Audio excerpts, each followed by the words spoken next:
Olá pessoal, estamos de volta com o curso de Java Básico. Essa é a aula de número 20, parte 1, e o assunto da aula de hoje são arrays multidimensionais, que são popularmente também conhecidos como matrizes. Os requisitos para essa aula é ter o Java JDK instalado, que vocês podem conferir lá no início do curso, e utilizar a IDE de sua preferência, Eclipse ou NetBeans. Lembrando que para as aulas eu estou utilizando o Eclipse, para correção dos exercícios eu estou utilizando o NetBeans. Assim a gente vai intercalando e aprendendo sobre as duas ideias ao mesmo tempo. A agenda para a aula de hoje então é falar sobre matrizes. Eu dividi essa aula em 4 partes, assim a aula não fica tão longa, já que vocês têm pedido vídeos menores. Então nessa primeira parte a gente vai ver a introdução e a prática, então a gente aprende o básico.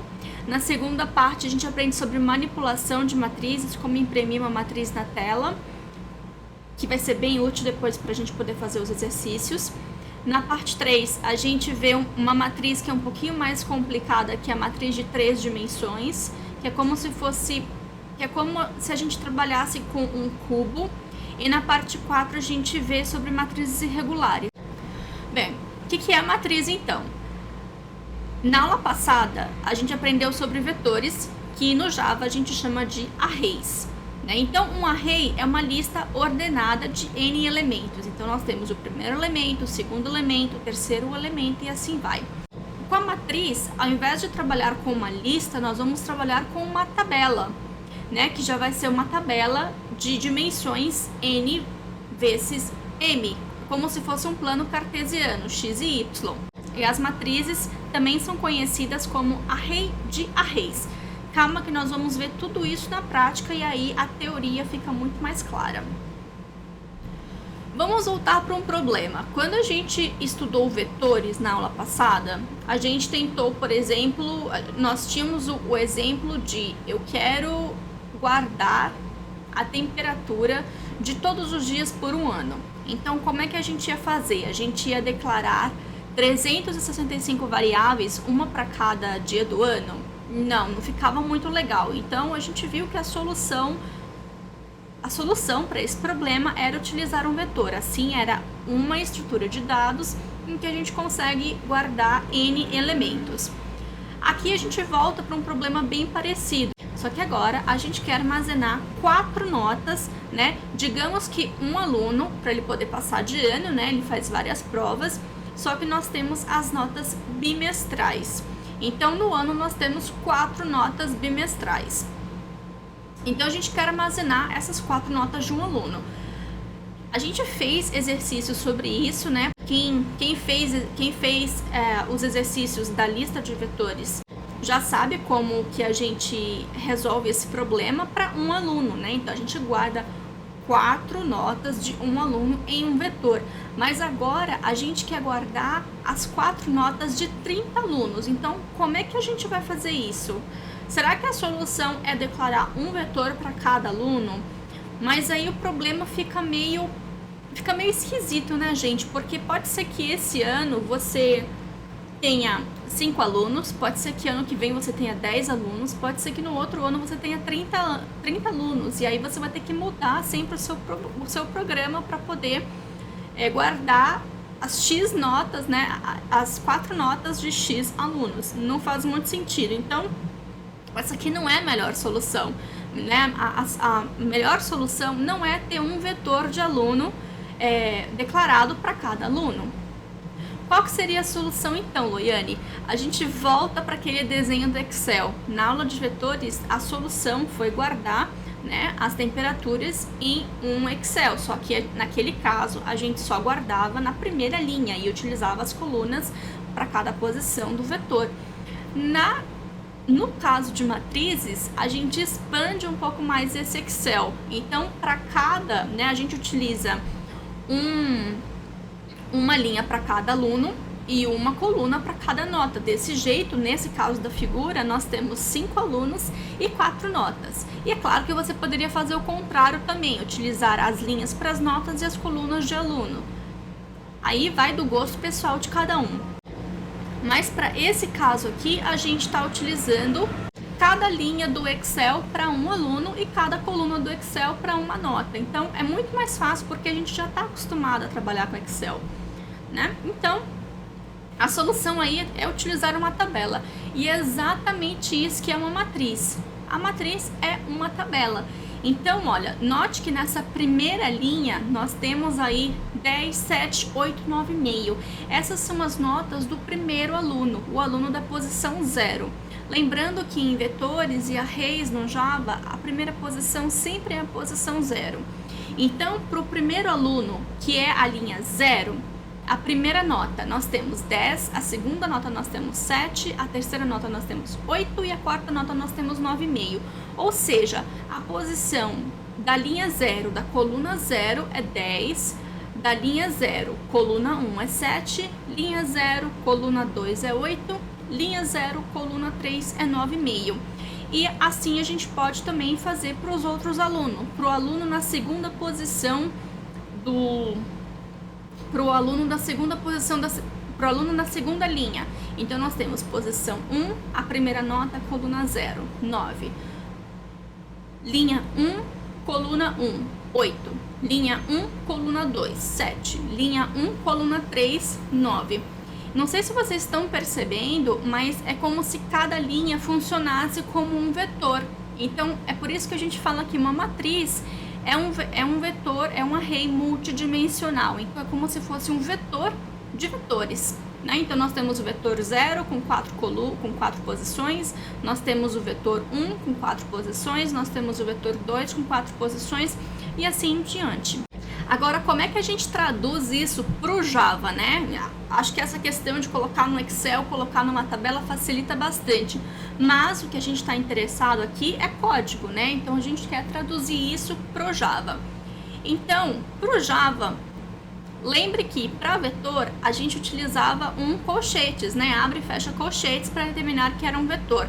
Agora, como nós temos um vetor de vetores, nós utilizamos 2 colchetes. Então, é o double, no caso, as notas, né, elas podem ser quebradas, então utilizamos double. Abre e fecha colchetes 2 vezes, que é para indicar que é um array de array, né, um vetor de vetores, uma matriz que se chama nota alunos. E aí nós estamos instanciando, criando um novo vetor, um novo array. E com o new double, nós estamos instanciando, criando uma nova matriz que tem 30 linhas e 4 colunas. Então, para a gente poder manipular as linhas, então vai ser o primeiro colchete fica com a posição 0, né, que é do primeiro vetor, e o segundo colchete a gente vai manipulando as colunas. Então, ali, coluna 0, 10, a segunda coluna, posição 1, 7 e assim por diante. E no segundo aluno, que é a segunda linha ali da tabela, nós temos o aluno da posição 1, né, que é o segundo vetor, então é a posição 1, e também nós vamos só mudando as colunas. Vamos ver como isso funciona na prática então. Aqui eu tô com o Eclipse aberto, eu tô com um projetinho que tá lá no GitHub, no final da aula eu deixo o link para vocês. Eu vou vir aqui na aula 19 e vou criar uma nova classe. Vou colocar aqui matrizes, vou pedir para criar o Public Static Void Main e vou mudar aqui o pacote para aula 20. Então, vou fazer um finish e aqui a gente consegue. Então, olha, vamos brincar aqui. Para declarar é o double, que é o tipo do elemento, 2 colchetes, ok? Então, é um vetor de vetores. Vou dar um nome, então, notas alunos. É sempre bom lembrar das boas práticas, a gente falou isso bastante nos exercícios, geralmente quando nós trabalhamos com vetores, ou, né, o mesmo se aplica para matrizes. Então, sempre quando a gente trabalha com vetores, como nós estamos trabalhando com uma lista de elementos, o nome, de preferência, sempre no plural. Então, a mesma coisa aqui, são as notas de alunos, né? Se fosse um vetor, podia ser notas aluno, mas aqui, como é matriz, notas alunos, né? São 2 entidades aqui, então ambas vão para o plural. É só uma questão de boa prática, mas é claro, quem está declarando a variável é você e você pode chamar do que você quiser. Então, aqui, olha, vamos colocar 30 alunos e 4 notas. Então, aqui é a quantidade de posições para uma entidade do array, no caso seria alunos, e aqui são 4 notas. Poderia ser o contrário também, aqui poderia ser 4 e aqui poderia ser 30, é só a maneira, o que muda, né, é a maneira que a gente vai tratar as linhas e colunas. Então, olha, notas alunos, a posição 0, ou seja, para o primeiro aluno, e a primeira nota, eu vou colocar os mesmos valores que a gente tinha colocado naquela tabela. Então, 0, 0, então a primeira nota do primeiro aluno foi 10. E aí eu vou fazer a mesma coisa, continuo com a nota do primeiro aluno, porém agora eu vou para a segunda nota dele, que estava lá na tabelinha como 7. Aqui eu vou fazer a mesma coisa, cochete, cochete, continuamos trabalhando com o primeiro aluno, porém agora nós vamos para a terceira nota dele, que é 8. E a última nota desse aluno, continuamos com o primeiro aluno, porém é a quarta nota dele, que era 9,5. Ok? Aqui a gente faz a mesma coisa para o segundo aluno. Então aqui, olha, para o segundo aluno, a única coisa que a gente tem que mudar é a primeira posição, porque aqui, olha, aqui vai continuar sendo a primeira nota, a segunda nota, a terceira, a quarta nota. O que vai mudar de acordo com aquela tabelinha são os valores. Então, 8, aqui 7 e aqui 9. E a mesma coisa para o terceiro aluno. Então, para o terceiro aluno, aqui a posição vai ser 2, né? Que é a terceira posição do vetor. E as notas continuam. Tá vendo que aqui a gente está mudando, mas aqui continua de 0, 1, 2, 3, 4. De acordo com essa matriz que nós declaramos, aqui nós podemos ter notas para 30 alunos. Tá? Então, aqui seria 8, aqui seria 9, aqui seria 10 e aqui seria 7. E a gente podia fazer isso até a posição 29 aqui, que é para 30 alunos. Então, essa aula a gente vai ficando por aqui. O código-fonte eu vou deixar no GitHub, que vocês podem fazer um fork, vocês podem copiar também, fazer o download para o computador de vocês. E se você ainda não conhece o GitHub, também estou deixando aí o link do screencast. O link do curso com todas as aulas publicadas está aí na tela, vou deixar também na descrição do vídeo. Se vocês quiserem contato, vocês podem me achar nas seguintes redes sociais. E é isso, pessoal. Espero que vocês tenham gostado de mais uma aula. Vou ficar esperando pelo feedback de vocês. E não esqueça, se você curtiu a aula, por favor, dê um joinha aqui no YouTube para ajudar na divulgação. Até a próxima!